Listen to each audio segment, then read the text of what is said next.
You want to start playing Dungeons & Dragons, but you're intimidated by all the dice? Today's video is all about how simple these dice really are, and I'm going to explain it to you. Oh my God, there's so many dice!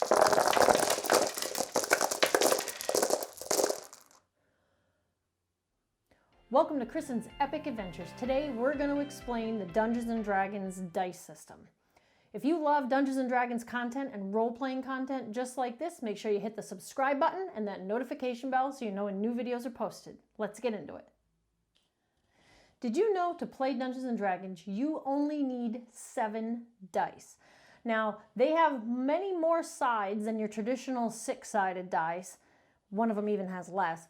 And these are referred to as polyhedral dice because they have a different number of sides. Let's go over them.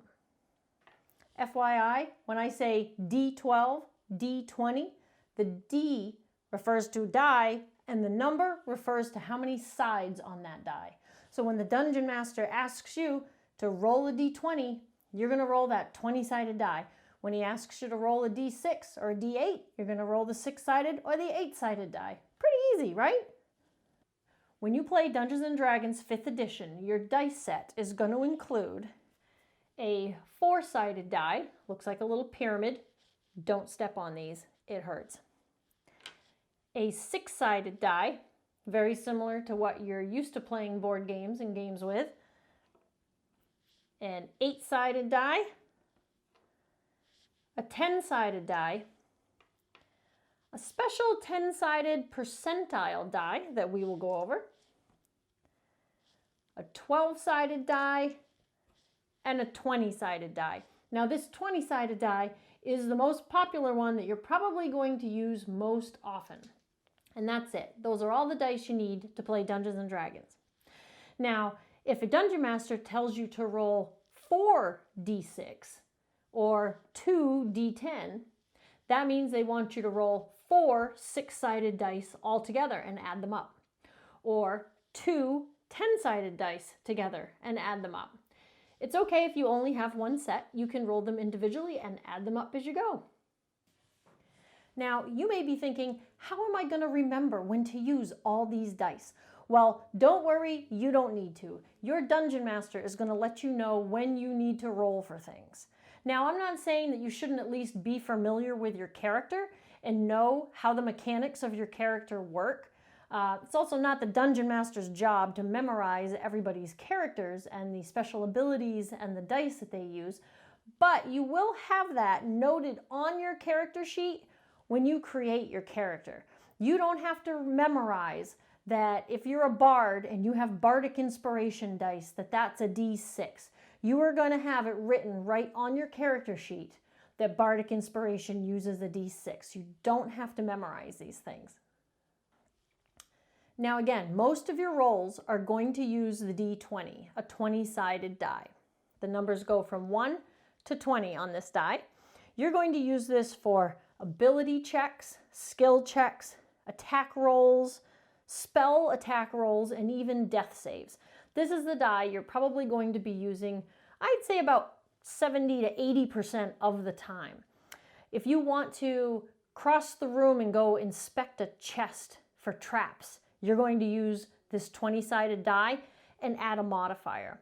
If you want to try to jump over a large pit of snakes, you're going to roll this 20-sided die and add a different modifier. So, like I said, you don't need to try to memorize what all the different dice are for. There's really only 7, and the Dungeon Master will tell you when to roll and what die to roll, and it's pretty easy. Now, if your D20 gets used 70 to 80% of the time, what are these other ones for? Well, basically, minus the percentage die, I'm going to take that one out, your D4, D6, D8, D10, and D12 are used for various different things, a lot of times like weapon damage, spell damage, healing potions, healing spells, or your class might allow you to use specific dice to do some really cool things. But again, it's all going to be written down on your character sheet. Nothing needs to be memorized. Now let's talk about this weird little 10-sided percentile die. This is the 10-sided die that looks like the other 10-sided die, but The regular one has numbers 1 through 0. The 0 is a 10. But the other one has 00, 10, 20, 30, 40, 50, 60, 70, 80, 90 on it. These two dice are used together to roll percentages. What you do is you roll both of these dice together. I got a 20 on one and a 5 on the other. This roll is a 25. I got a 50 and a 1. This roll is a 51. These are seen as percentages. Sometimes you need to roll on a table of 1 through 100 to see what happens, and that's referred to as a percentage roll, or the Dungeon Master may tell you to roll the percentage dice. That's what they're referring to. Now, these percentage dice don't really get used too often. Unless you're a wild magic sorcerer, they tend to get used quite a bit. A wild magic sorcerer has trouble controlling their magic sometimes, so often they'll have to roll these dice and the DM will consult the table to see what kind of effect happened when they tried to do one of their spells. There's some good things, some bad things, and some negative things, neutral things, and pretty funny things on this table.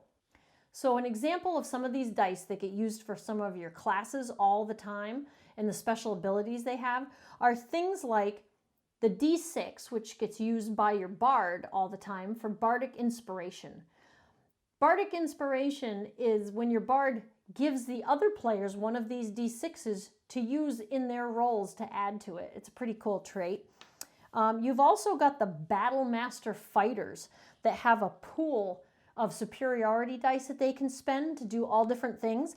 And they either, when they start out, have a D8. As they start to level up, those D8s switch to D10s. And as they get even higher, their D10s will switch to D12s. I hope you found this video about dice helpful, and I hope it kind of eases some of your concerns that you might have about all the different dice that get used in Dungeons & Dragons. There's really only 7.